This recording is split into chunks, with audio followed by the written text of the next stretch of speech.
Dos fotos, dos generaciones, una misma historia.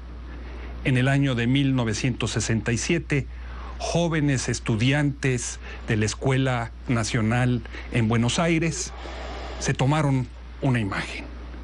Esa imagen fue retomada, intervenida después por el artista visual Marcelo Brodsky para recordar la lucha de los desaparecidos políticos de su país.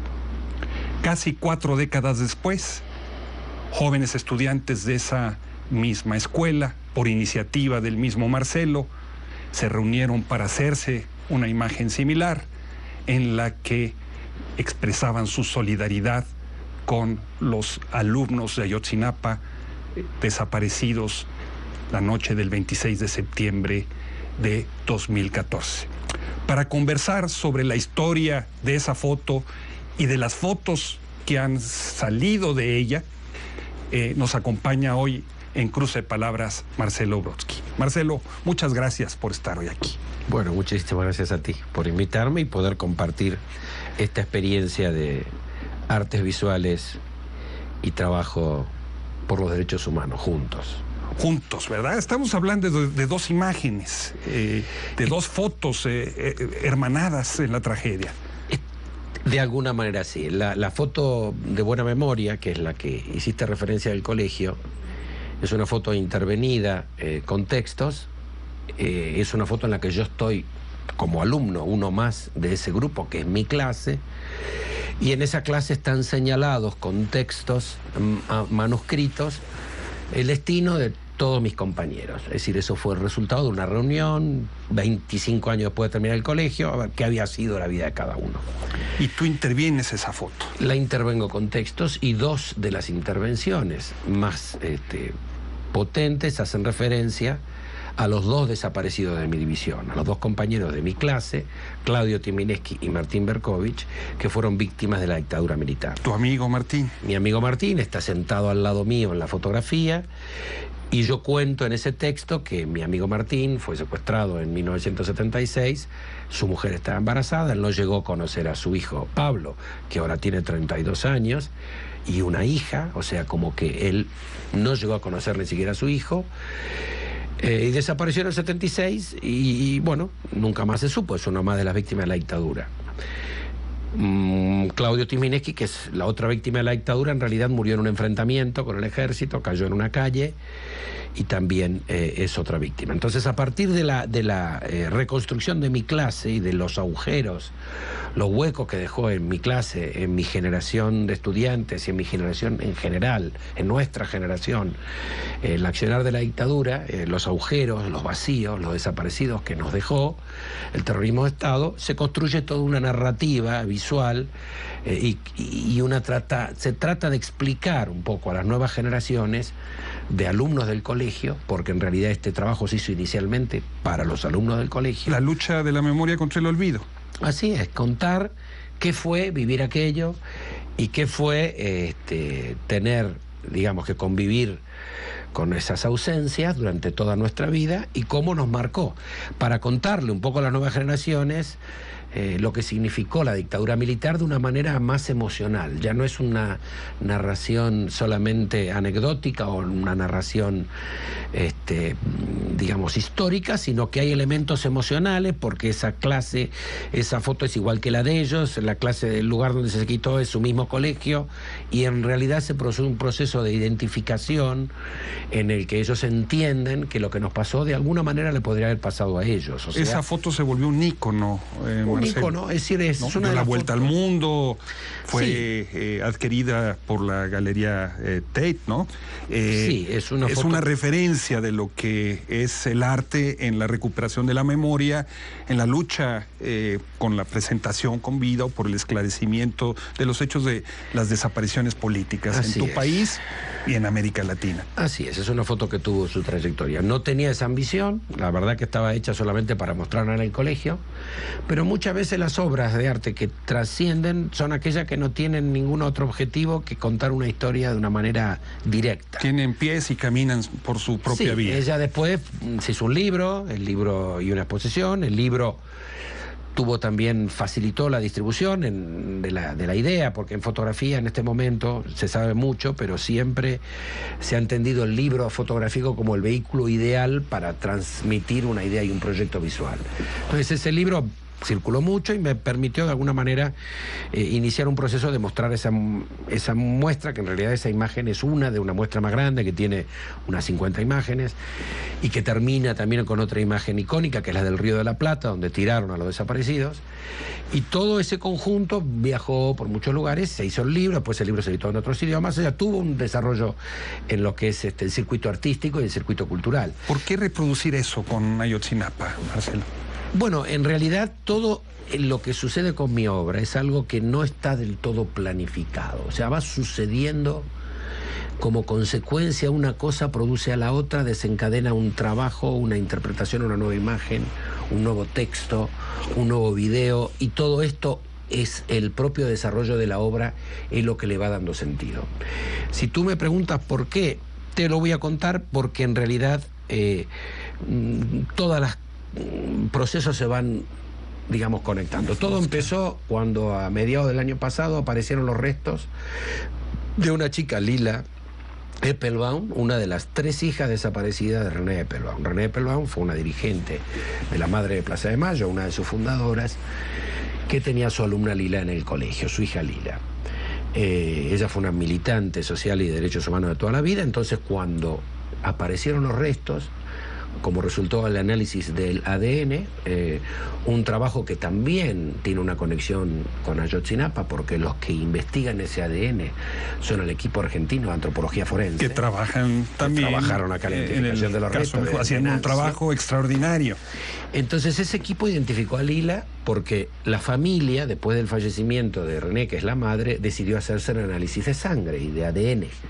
Como tenemos nosotros en Argentina un Banco Nacional de Datos Genéticos que nos permite identificar con un grado del 99,9% de seguridad la identidad de un desaparecido a través del análisis de la sangre de sus familiares, y ese fue un desarrollo tecnológico que se hizo científico entre el equipo argentino de antropología forense y un grupo de científicos argentinos y norteamericanos que desarrollaron esta técnica, que después se utilizó, por ejemplo, en México y en muchos otros lugares.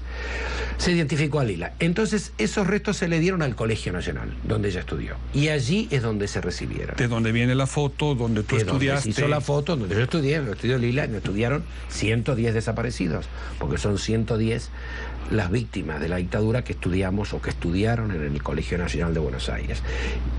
Justamente parte de nuestro trabajo de memoria es contarlos, recordarlos, conocer sus vidas y saber quiénes eran. Entonces, como parte de este proceso, cuando se entregaron los restos de Lila, se hizo una especie de velatorio 30 años después, y un acto en el salón de actos del colegio donde hablaron sus compañeros, la madre de Plaza de Mayo, las autoridades de la institución. Yo fui a sacar fotos y ahí en ese momento el rector del colegio dijo, bueno, ¿por qué no ponemos tu foto del colegio, que es tan emblemática, fija y permanente en el patio central? Un homenaje a tus condiscípulos y un homenaje también a tu obra. ¿Qué te parece, Marcelo, si vamos a una pequeña pausa y regresamos en muy breves instantes? Parece perfecto. Estamos aquí en Cruce de Palabras y de Imágenes, conversando con Marcelo Brodsky. Volvemos en muy breves instantes. Estamos de regreso en Cruce de Palabras, conversando con el artista visual y defensor de derechos humanos Marcelo Brodsky sobre el proyecto de acción global de Ayotzinapa. Marcelo, antes de irnos al corte, nos contabas cómo se van entrelazando las historias que te llevan a involucrarte en captar lo que es la tragedia de Ayotzinapa gráficamente. Bueno, entonces deciden que la foto principal de Buena Memoria va a estar fija en el colegio y se hace un acto de inauguración de esa imagen que queda como parte histórica de la institución. Y esto era noviembre del año pasado, septiembre 26, había sido poco, todos los argentinos estábamos bajo el impacto brutal de este acto de violencia descomunal. Ustedes tenían el sustrato de 30.000 desaparecidos. Sí, un sustrato que en el caso mío es muy directo porque yo perdí a mi hermano y además he trabajado los últimos 20 años en el Parque de la Memoria, donde están todos los nombres de estas víctimas escritas en un pórfido, en una piedra de la Patagonia. Tenemos una sala de exposiciones, un proyecto artístico, un proyecto educativo y un monumento con todos los nombres. Es decir, forma parte de mi trabajo artístico y en derechos humanos el tema de la memoria. Y además, específicamente en América Latina y la relación íntima que tenemos, es decir, la relación de México y Argentina es muy cercana pese a la distancia geográfica, no solo por el idioma, sino por las migraciones, los movimientos, los argemex, la discusión cultural, el teatro, la literatura. La literatura. Tú como exiliado político viviste en México. Viví como exiliado político en España, pero vine aquí a presentar mi primer libro de poemas, Parábola, en el 82, en la librería Gandhi con Pedro Gambide. Es decir, tengo una relación desde entonces. Me hice unos viajes aquí por México que me cambiaron un poco la vida en su época. Es decir, conozco y quiero mucho a México. Como todos los argentinos tenemos el diálogo cultural, aparte de los chistes y la crónica, y lo que tiene que ver con una cuestión que es entre futbolística y cultural y que todo se junta. Bien, el asunto es que estábamos todos bajo el impacto de este desastre, de este asesinato masivo de jóvenes, inexplicable, incomprensible y brutal. Y entonces lo que propuse a las autoridades del colegio, y las autoridades se organizaron, fue hacer una fotografía en la misma sala de música donde había estado nuestro retrato grupal, con alumnos actuales del colegio, con un signo de solidaridad con Ayotzinapa. Es decir, hubo en ese momento una convocatoria, se presentaron cientos de alumnos a participar de la fotografía, porque la decisión era que se hiciera con 43, lo mismo que el número de víctimas de esa desaparición forzada. Se seleccionó de base a un criterio, se pidió la autorización a los padres, muchos son menores de edad para estar en esa fotografía.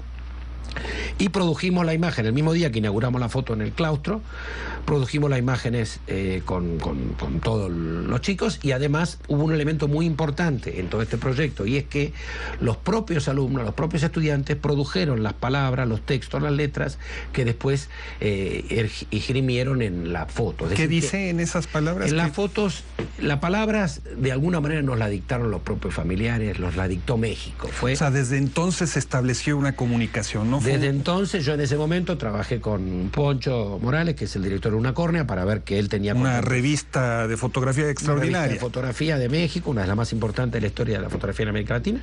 Hay una revista también importante que se hizo en Venezuela, Extracámara, pero esta es una revista hecha por el Centro de la Imagen, en la que, bueno, tenía los contactos suficientes, pues se sumó Tlachinolan, que es la organización, digamos, que representa a las víctimas. Entonces, ellos dictaron un poco la consigna: vivos los que llevaron, vivos los queremos, Ayotzinapa.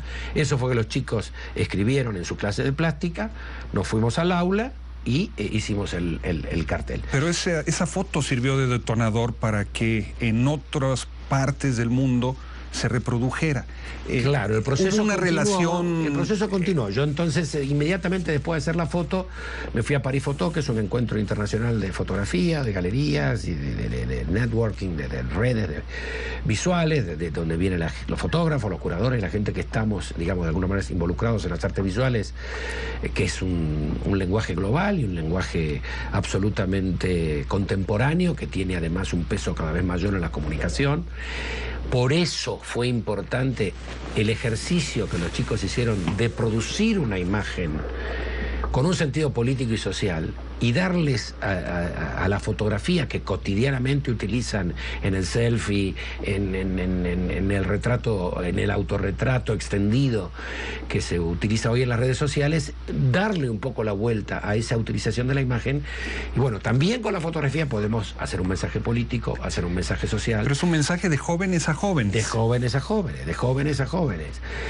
Nosotros podríamos haber sido víctimas, nosotros fuimos víctimas hace 30 años de lo mismo, y nosotros apoyamos todo lo que podamos desde aquí, desde cualquier lugar, la lucha de los familiares de Ayotzinapa para encontrar a las víctimas. Entonces vas a esta exposición. Me voy a París Photo, ahí se produce, ¿no? Digamos, cuento la idea, y una curadora norteamericana del Museum of Fine Arts Houston, una curadora y crítica de fotografía que se llama Ann Tucker, de Houston, me dice: bueno, Marcelo, esto lo tenemos que hacer internacional, hagámoslo. ¿Por qué lo vas a hacer solo en Argentina? Hagámoslo internacional. Bueno, no, hagámoslo internacional. Y entonces convocamos a una serie de organizaciones visuales, fotográficas, académicas y de derechos humanos a sumarse a una campaña para producir imágenes de apoyo a Tlachinolan, a los familiares de Ayotzinapa, para que circulara por las redes sociales y circulara por el mundo imágenes que, digamos, desde el lugar de la imagen, desde el lugar de lo visual,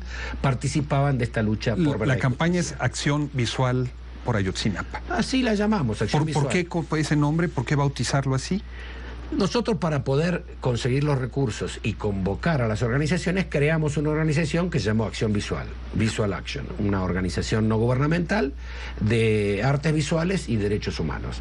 Esa organización tiene como misión justamente transferir a las organizaciones sociales y derechos humanos conocimientos en el uso de la imagen y del lenguaje visual, porque entendemos que hoy en día, en la comunicación contemporánea, la imagen juega un rol fundamental. Y entonces las organizaciones que tienen una lucha cotidiana, por más que sean conscientes de que necesitan utilizar las imágenes, en realidad el lenguaje de la imagen es sumamente sofisticado, sumamente complejo, y es como aprender un nuevo idioma, en la medida en que uno se va metiendo cada vez más en la producción fotográfica, en la producción visual, en la producción de video. Es todo un desafío, y para hacerlo bien y producir algunas imágenes que tengan capacidad de incidir y de viralizarse y de emocionar, es necesario tener un cierto training. Por eso la mayor parte de la fotografía de la campaña las hicieron fotógrafos. Fotógrafos profesionales. Fotógrafos profesionales, fotógrafos de prensa, fotógrafos de arte, fotógrafos que tomaron en sus manos esta campaña, muchas cooperativas como Subcooperativa de Fotografía. O sea, fueron ellos los que impulsaron en cada lugar. En cada lugar los fotógrafos, y en los lugares que no lo impulsaron los fotógrafos, lo impulsó una organización, se invitó a un fotógrafo a trabajar, porque, digamos, no es la foto con el celular, digamos, eso también, pero esto no, esto es una foto producida. En el caso, por ejemplo, de la cooperativa Sub, que produjimos una fotografía en la Villa hay una intención visual explícita. Pero además no te dejan de entrar en la comunicar. villa a hacer una foto si vos no tenés un trabajo de contacto real ahí. Es decir, esta gente está educando a los jóvenes de esta villa para utilizar la fotografía como un medio de comunicación que les permita desarrollarse profesionalmente, tener una herramienta más. Están trabajando ahí, surge la campaña. Bueno, hagamos la foto. Entonces, la foto se produce, hay que ir a hacer las letras, hay que sentarse, hay que despejar el ambiente, hay que encontrar el hora, juntar la gente. Es un esfuerzo. Es una solidaridad que implica acción, por eso acción visual. Y acción de ida y vuelta. ¿Qué te parece si vamos a una pequeña pausa? Y los invitamos a que continúen aquí con nosotros en este cruce de palabras y hoy también de imágenes. Volvemos en muy breves instantes. Estamos ya de vuelta en Cruce de Palabras, conversando con el artista visual y defensor de derechos humanos, Marcelo Brodsky. Marcelo, nos hablabas de cómo esta iniciativa tiene múltiples nodos, que se reproduce por literalmente centenares de países del mundo. ¿Cómo se van produciendo cada una de estas fotografías? Imagino que detrás de cada una de ellas hay una historia. Así es, la verdad que las organizaciones decidieron hacer las fotos y empezamos a recibir diariamente imágenes de distintos lugares del mundo. Desde Japón a Paraguay, desde Colombia a la India, es decir, toda Europa, América Latina, imágenes. Hicimos un website, una página de Facebook, es decir, la gente empezó a circular esas imágenes en la página de Visual Action y llegaron imágenes de gente que nosotros ni conocíamos, como unas imágenes que recibimos del Sáhara, de una reunión del Sáhara Occidental. Tuvieron una reunión de cultura en la zona del Sáhara que está próxima a Marruecos, entre Argelia y Marruecos, y nos mandaron unas imágenes, digamos, ni siquiera sabemos quién las produjo, pero en las que sí sabemos tenemos algunas anécdotas bastante interesantes. Una imagen que hicimos en Paraguay, que hizo Giuseppe Oliverio, que es el director del Photo Museum of Humanity, una de las organizaciones que participa de la campaña, llegó hasta una comunidad menonita en el medio del Chaco paraguayo. Una comunidad menonita. Una comunidad de inmigrantes alemanes que se visten menonita, en forma muy tradicional, que en Estados Unidos lo llaman Amish. Claro, también tenemos en México, también en el norte de México, sí, y en Canadá, que allí son muy progresistas. Pues estos están ahí perdidos en el Chaco, y entonces él les propuso hacer la foto por Ayotzinapa. Entonces lo que sucedió fue que durante 45 minutos los dirigentes de esta comunidad discutieron frente a él en alemán, que no entendía él absolutamente nada, si sí, si no, si cómo. Y entonces después de 45 minutos de deliberación le comunicaron en castellano: ahora sí puedes hacer la imagen. Primero entonces, ellos y luego tenemos esta imagen en el Chaco paraguayo de la comunidad menonita solidarizándose con las víctimas tan lejos. Oye, la foto italiana es impresionante. La foto italiana pertenece a una organización que se llama Libera, que es la organización antimafia más grande de Italia. Es una organización con miles de miembros que son víctimas de la mafia. O sea, también saben de qué están hablando cuando ellos no solamente saben, el mundo del narcotráfico y desaparecidos y violencia. Ellos consideran que lo que pasa en México tiene mucho que ver con la mafia, con lo que pasa en Italia, y en ese sentido están muy interesados en ayudar a resolver la situación mexicana. Entonces lo que hicieron en su congreso anual en la ciudad de Bolonia hace 2 meses fue en marzo, creo que abril, en un encuentro en el que había 20.000 personas de la organización, ponerse todos en la plaza de Bolonia con el cartel de solidaridad con Ayotzinapa. Son una organización de origen religioso, dirigida por un cura, Tonio, que está en Asís, una organización muy vinculada a los movimientos progresistas de la Iglesia. Tal es así que hace poco en Bolivia presentaron una organización llamada Alas de Movimiento Ecuménico por los Derechos Humanos frente al Papa Francisco, y ellos tienen medidas así que parecen artísticas. Por ejemplo, expropian tierras de la mafia cuando los capos de la mafia son presos y les quitan las tierras, se las dan a ellos como víctimas. Ahí instalan olivares, por ejemplo en Sicilia, y la producción de aceite de oliva de esos olivares que habían sido de los capos de la mafia se reparten entre sus víctimas en forma de aceite. Es decir, cosas que son como proyectos, digamos, emocionales. Otra anécdota. Pero se involucraron en hacer la fotografía de manera espectacular. Sí, se involucraron, la hicieron en Bolonia, hicieron otra fotografía en Roma, en una carrera por los derechos humanos, se llama la Corsa de Miquel. Produjeron una serie de imágenes, y después tenemos a esta otra dirigente un poco de derechos humanos argentina, Vera Jarach, que es una mujer muy particular porque es una sobreviviente del Holocausto de Italia, que se vino a la Argentina como periodista de ANSA, y que después de sobrevivir a la Shoah tuvo la desgracia de perder a su hija Franca, que también estudiaba en el Colegio Nacional de Buenos Aires en la dictadura.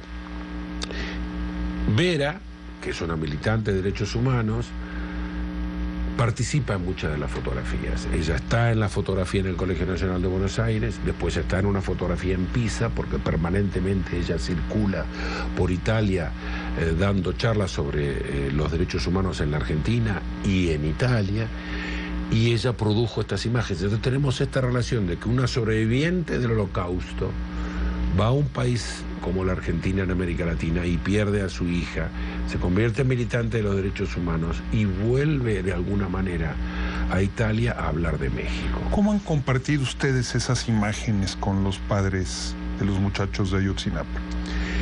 Las hemos compartido por un lado en las redes, y ahora esto va a culminar de alguna manera en las vísperas del año, o en el proceso de recorrección del año, que se cumple el 26 de septiembre, el año del secuestro.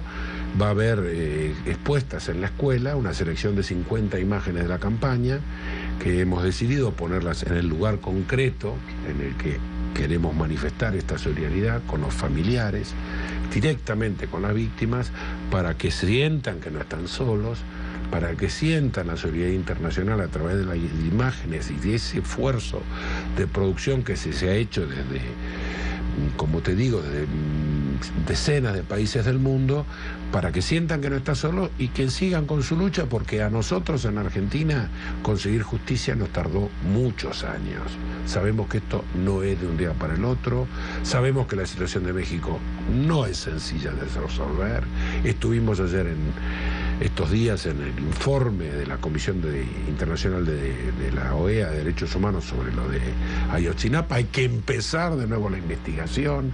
Todavía, es decir, la cosa va para largo, pero por eso hace falta apoyo, hace falta no dejar a solas. Un tejido invisible de solidaridad. Hay que apoyar a esa gente, a sus organizaciones como Tlachinolan, para que sigan trabajando por verdad. ¿Y esas imágenes, tú crees que le dicen a los padres que no están solos? Ese es el intento, sí. Vamos a ver, porque el intento es con ellos hacer otra imagen, en la que ellos digan lo que quieran decir, con sus palabras. Pero mi sensación es que sí, no solamente les dicen que no están solos, sino que se lo dicen a muchas otras personas, porque las imágenes circulan, van por las redes, van por las redes sociales, todas estas organizaciones las van a replicar, salen en los medios de comunicación, y bueno, de alguna manera son una excusa para hablar del tema de Ayotzinapa con imágenes que tienen un contenido emocional, que hacen sentir a los mexicanos en general y a los familiares en particular que no están solos en esta lucha,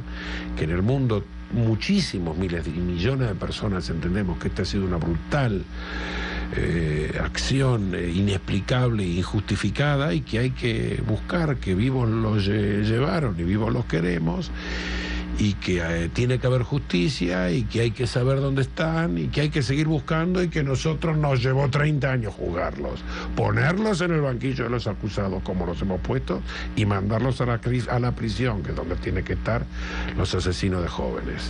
Marcelo, ¿y qué te dice a ti que esa primera foto que tú tomaste y interveniste de tus compañeros de generación hoy se haya reproducido en centenares de imágenes? Bueno, es el rol de las artes.